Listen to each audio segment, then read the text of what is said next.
GDP यानी gross domestic product, सकल घरेलू उत्पाद। आसान भाषा में कहें तो ये एक देश की जो भौगोलिक सीमाएं हैं। देश के अंदर मतलब? हाँ, देश के अंदर एक निश्चित समय में आमतौर पर एक साल होता है। भारत में जैसे 1 अप्रैल से 31 मार्च। हाँ। उस दौरान पैदा हुई सभी अंतिम वस्तुओं और सेवाओं का कुल बाजार मूल्य है। अच्छा, यहाँ आपने अंतिम यानी फाइनल पर जोर दिया, क्यों? हाँ, क्योंकि हम दोहरी गिनती मतलब डबल काउंटिंग से बचना चाहते हैं। अच्छा, उदाहरण? जैसे मान लीजिए एक किसान ने गेहूं उगाया, फिर मिल वाले ने उसका आटा बनाया और बेकर ने उसकी ब्रेड। तो जीडीपी में हम सिर्फ ब्रेड की कीमत जोड़ेंगे, गेहूं और आटे की नहीं? नहीं, क्योंकि उनकी कीमत ब्रेड में पहले से शामिल है, वो अंतिम उत्पाद नहीं है। समझ गया। और इसमें मुख्य रूप से क्या आता है? लोगों का निजी खर्च, मतलब कंजम्पशन। हम जो खरीदते हैं। हाँ, फिर व्यापारों का निवेश यानी इन्वेस्टमेंट, सरकारी खर्च, गवर्नमेंट स्पेंडिंग, और चौथा निर्यात और आयात का अंतर, मतलब नेट एक्सपोर्ट्स। समझ गया। तो ग्रॉस मतलब हुआ कुल, डोमेस्टिक मतलब देश की सीमा के अंदर, और प्रोडक्ट मतलब बनी हुई चीजें और दी गई सेवाएं। ठीक है, फिर इसका इस्तेमाल कहाँ कहाँ होता है? इसके कई अहम उपयोग हैं। पहला तो है विकास दर मापने में। Growth rate? हाँ, ग्रोथ रेट। जब हम सुनते हैं ना कि अर्थव्यवस्था 7% से बढ़ी, हाँ, तो इसका मतलब होता है कि पिछले साल के मुकाबले इस साल जीडीपी 7% ज्यादा हुई है।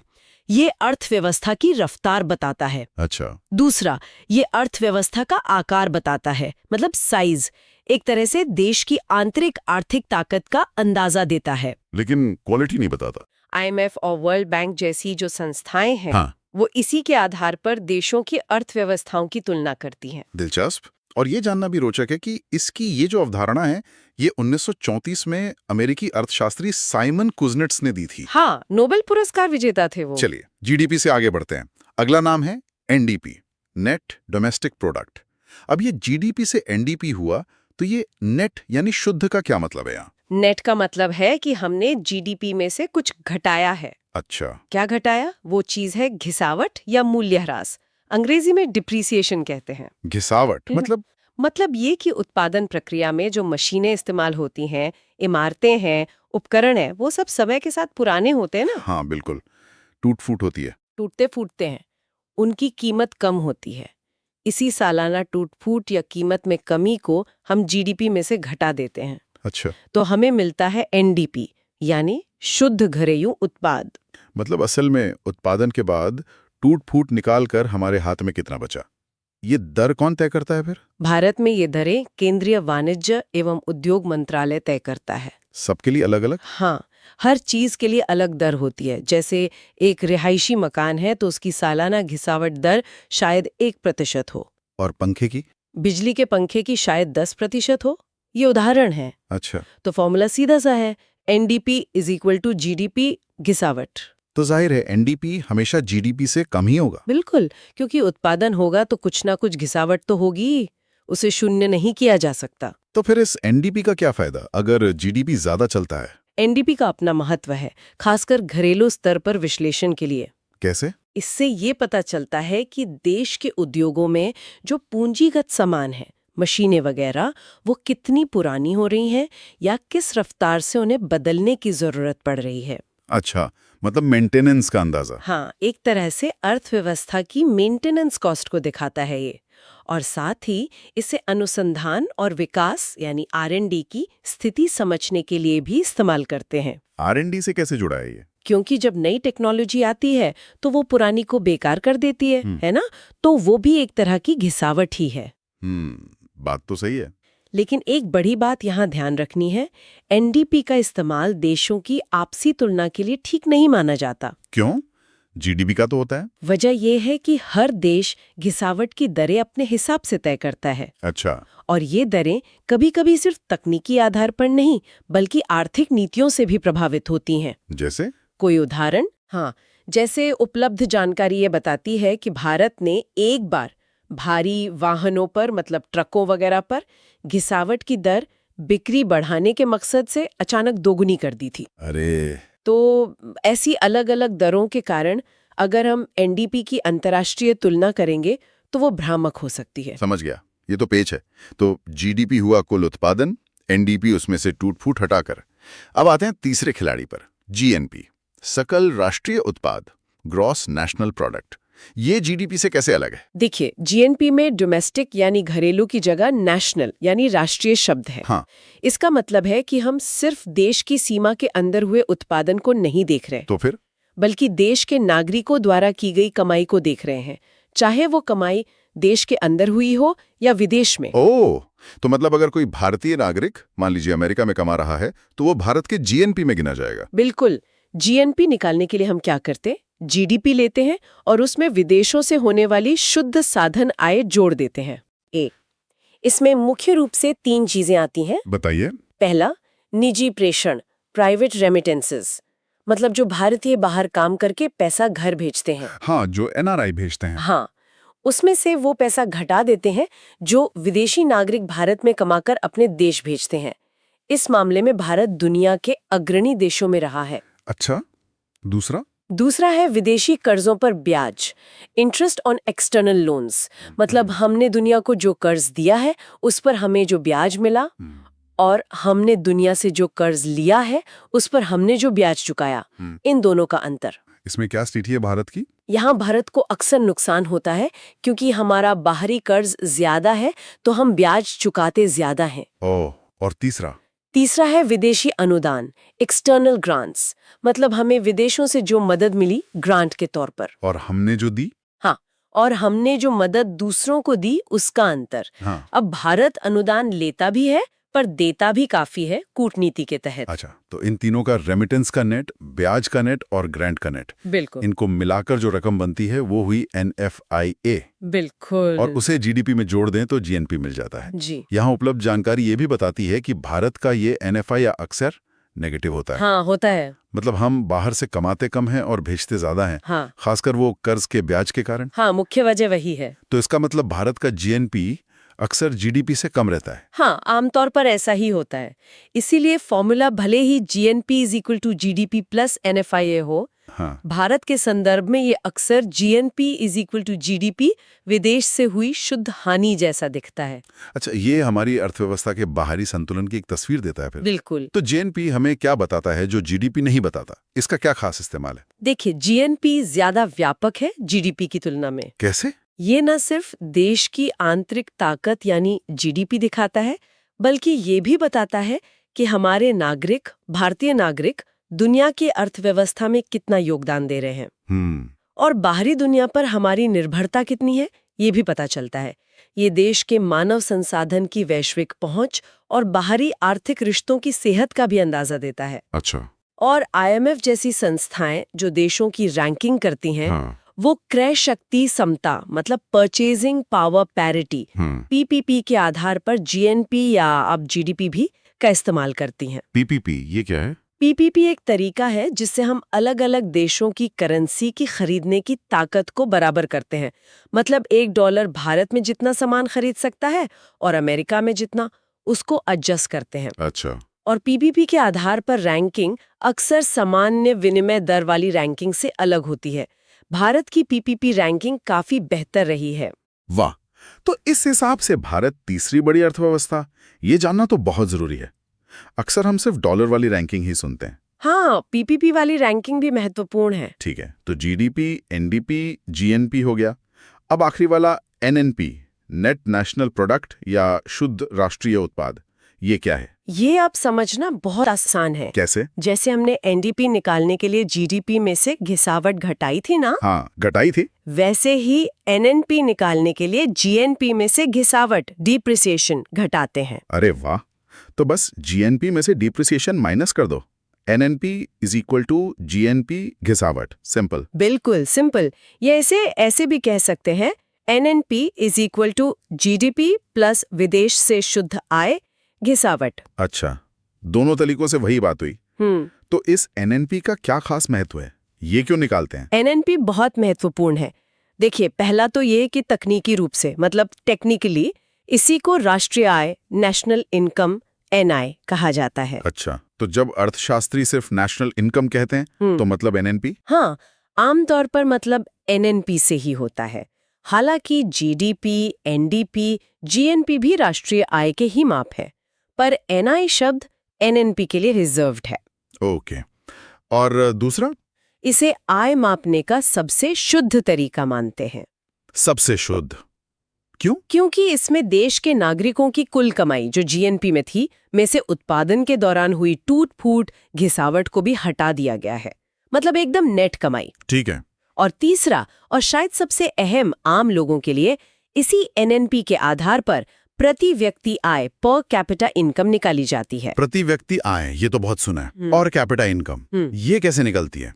एनएनपी को देश की कुल जनसंख्या से भाग दे देते हैं, डिवाइड कर देते हैं। अच्छा, NNP divided by population is equals to per capita income. हाँ, इससे हमें पता चलता है कि औसतन, मतलब ऑन एन एवरेज, हर व्यक्ति ने साल में कितना कमाया। ये लोगों के जीवन स्तर का एक बड़ा पैमाना माना जाता है। बिल्कुल, लेकिन फिर वही सवाल, क्या इसकी तुलना कर सकते हैं देशों के बीच? वो घिसावट वाला पेंच यहाँ भी होगा? हाँ बिल्कुल, यहाँ भी वही घिसावट वाली बात याद रखनी होगी। अलग अलग देशों की घिसावट दरें अलग होने से प्रति व्यक्ति आय की तुलना थोड़ी प्रभावित हो सकती है।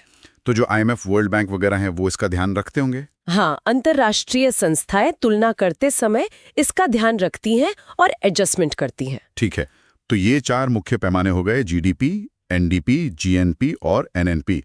लेकिन मुझे लग रहा है कहानी यही खत्म नहीं होती। इन सबको कैलकुलेट करते समय आपने कहा बाजार मूल्य, कीमत का भी तो कोई चक्कर होगा। मतलब किस रेट पर कैलकुलेट करें? पिछले साल के रेट पर या इस साल के? महंगाई का क्या करें? बिल्कुल सही पकड़ा आपने। ये बहुत जरूरी सवाल है। राष्ट्रीय आय को किस लागत पर मापा जा रहा है और किस मूल्य पर, इससे आंकड़ों में बहुत फर्क आ जाता है। अच्छा, तो पहले लागत की बात करते हैं। क्या लागत होती है? लागत के 2 मुख्य प्रकार हैं। एक है फैक्टर कॉस्ट। फैक्टर कॉस्ट, हाँ, ये वो लागत है जो उत्पादन करने वाले को, मतलब प्रोड्यूसर को, वास्तव में आती है, जैसे कच्चा माल, मजदूरी, किराया, पूंजी पर ब्याज, बिजली वगैरह। इसे आप फैक्ट्री गेट कीमत या उत्पादन लागत समझ सकते हैं। ठीक है, और दूसरी है बाजार लागत, मार्केट कॉस्ट। हाँ, जब साधन लागत में सरकार के लगाए अप्रत्यक्ष कर, इनडायरेक्ट टैक्सेस जुड़ जाते हैं, जैसे जीएसटी। हाँ, जैसे जीएसटी या पहले के सेल्स टैक्स, एक्साइज ड्यूटी वगैरह, वो जब जुड़ जाते हैं तब बाजार लागत बनती है। ये वो कीमत है जिस पर सामान बाजार में, मतलब शोरूम में, बिकने पहुंचता है टैक्स लगने के बाद। अच्छा, तो भारत पहले फैक्टर कॉस्ट पर मापता था राष्ट्रीय आय, पर अब मार्केट प्राइस पर।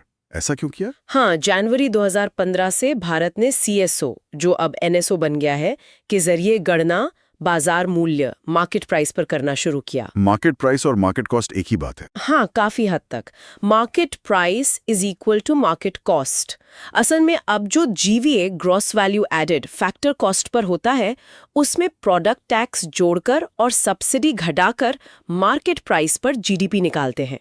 ओके। ये बदलाव इसलिए किया गया क्योंकि ये अंतर्राष्ट्रीय मानकों के ज्यादा करीब है और अर्थव्यवस्था में टैक्स के योगदान को बेहतर दिखाता है। जीएसटी आने से ये और सुसंगत हुआ है। समझ गया, ये तो हुई लागत की बात। अब वो मूल्य वाला क्या चक्कर था? हाँ, मूल्य के भी 2 प्रकार हैं जिनसे गणना होती है। कौन कौन से? एक है स्थिर मूल्य, कांस्टेंट प्राइस। कांस्टेंट प्राइस मतलब? इसमें हम किसी एक पुराने साल को आधार वर्ष मान लेते हैं। जैसे भारत का आधार वर्ष अभी 2011-12 है, पहले 2004-5 था, तो हम उसी आधार वर्ष की कीमतों को लेते हैं और आज के उत्पादन को उसी पुरानी कीमत पर मापते हैं। ऐसा क्यों करते हैं? कीमतों के बढ़ने का असर, यानी महंगाई का असर हटाकर। इसे रियल ग्रोथ कहते हैं। अच्छा, रियल ग्रोथ। हाँ, भारत जैसे देश जहां महंगाई ज्यादा घटती बढ़ती है, वहां विकास की सही तस्वीर देखने के लिए यही तरीका ज्यादा उपयोगी है। ठीक है, और दूसरा मूल्य? दूसरा है वर्तमान मूल्य, करंट प्राइस। हाँ, इसमें हम उसी साल की मौजूदा कीमतों पर गणना करते हैं जिस साल का आंकड़ा है। इसमें महंगाई का असर शामिल होता है। अच्छा। इसे नॉमिनल ग्रोथ कहते हैं। विकसित देशों में जहां महंगाई कम और स्थिर रहती है, जैसे 2% के आसपास, वहां ये तरीका ज्यादा चलता है क्योंकि उनके स्थिर और वर्तमान मूल्यों में ज्यादा अंतर नहीं होता। ओह अच्छा, तभी जब हम सुनते हैं वास्तविक आय यानी रियल इनकम, हाँ, तो उसका मतलब होता है महंगाई का असर हटाकर जो आय है वो। बिल्कुल। और जो सैलरी हमें मिलती है वो हुई नाम मात्र आय यानी नॉमिनल इनकम। एकदम सही। और उसमें से टैक्स देने के बाद जो बचता है वो व्यय योग्य आय यानी डिस्पोजेबल इनकम। बिल्कुल सही समझा आपने। ये अंतर समझना बहुत जरूरी है आंकड़ों को सही मायने में समझने के लिए। अच्छा, अब एक और सवाल मेरे मन में आ रहा है। आपने फैक्टर कॉस्ट और मार्केट कॉस्ट की बात की और टैक्स का जिक्र किया। सरकार सब्सिडी भी तो देती है कई चीजों पर, हाँ बिल्कुल देती है। जैसे खाद पर, एलपीजी सिलेंडर पर। हाँ तो उसका क्या होता है गणना में? देखिए, सब्सिडी का समायोजन भी करना पड़ता है, खासकर जब हम साधन लागत यानी फैक्टर कॉस्ट पर राष्ट्रीय आय निकाल रहे होते हैं। कैसे? सोचिए, जो अप्रत्यक्ष कर हैं जैसे जीएसटी, वो चीज की कीमत को बढ़ाते हैं, साधन लागत से बाजार लागत तक ले जाते हैं। हाँ, तो अगर हमें बाजार लागत से वापस साधन लागत पर आना है, मतलब उत्पादक को असल में क्या मिला, तो हमें बाजार लागत वाली आय में से अप्रत्यक्ष टैक्स घटाने पड़ेंगे। अच्छा, टैक्स घटाने पड़ेंगे, ठीक है। और सब्सिडी सरकार देती है, जिससे चीज की बाजार कीमत उसकी असल साधन लागत से कम हो जाती है। हाँ, जैसे सस्ता एलपीजी सिलेंडर। बिल्कुल। तो वो जो छूट मिली वो भी तो एक तरह से आय का हिस्सा है, जो उत्पादक तक पहुंच रहा है, ये उपभोक्ता को मिल रहा है। इसलिए साधन लागत पर राष्ट्रीय आय निकालने के लिए सब्सिडी को बाजार लागत वाली आय में जोड़ना पड़ता है। अरे वाह, मतलब उल्टा है टैक्स से। टैक्स घटाओ, सब्सिडी जोड़ो। एकदम सही। जब साधन लागत पर एनआई निकालना हो तो पूरा फॉर्मूला क्या बना फिर? फॉर्मूला बनता है राष्ट्रीय आय एनआई साधन लागत पर, एनएनपी बाजार लागत पर, अप्रत्यक्ष कर प्लस सब्सिडी। समझ गया। इससे हमें उत्पादन के साधनों को मिली वास्तविक आय का पता चलता है, टैक्स और सब्सिडी के असर को हटाने के बाद। बिल्कुल। वाह, तो ये चारों अवधारणाएं जीडीपी, एनडीपी, जीएनपी, एनएनपी और फिर उनको मापने की लागत, फैक्टर वर्सेस मार्केट, और मूल्य, कांस्टेंट वर्सेस करंट के तरीके, ये सब मिलकर किसी देश की आर्थिक कहानी के अलग अलग अध्याय लिखते हैं। कितना कुछ है इसमें। बिल्कुल, ये सब मिलकर एक पूरी तस्वीर बनाते हैं। जीडीपी देश की सीमाओं के भीतर आर्थिक गतिविधि का एक स्नैपशॉट देता है।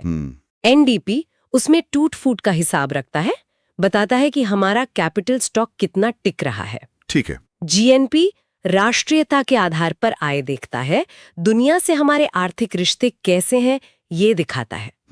और एनएनपी, जिसे हम सही मायने में राष्ट्रीय आय कहते हैं, वो हमें प्रति व्यक्ति आय तक ले जाती है, जो जीवन स्तर का सूचक है। और साथ में ये लागत और मूल्यों का फंडा समझना भी जरूरी है, ताकि हम आंकड़ों को सही ढंग से पढ़ सकें। हाँ, कि रियल ग्रोथ की बात हो रही है या नॉमिनल, फैक्टर कॉस्ट पर है या मार्केट प्राइस पर, ये सब जानना जरूरी है। ये सिर्फ अर्थशास्त्रियों के लिए नहीं है, मुझे लगता है हम सबके लिए जरूरी है समझना। हाँ, तभी हम समझ पाएंगे कि जब सरकारें या विशेषज्ञ अर्थव्यवस्था की बात करते हैं या जब बजट आता है तो उनका असल में मतलब क्या होता है। बिल्कुल।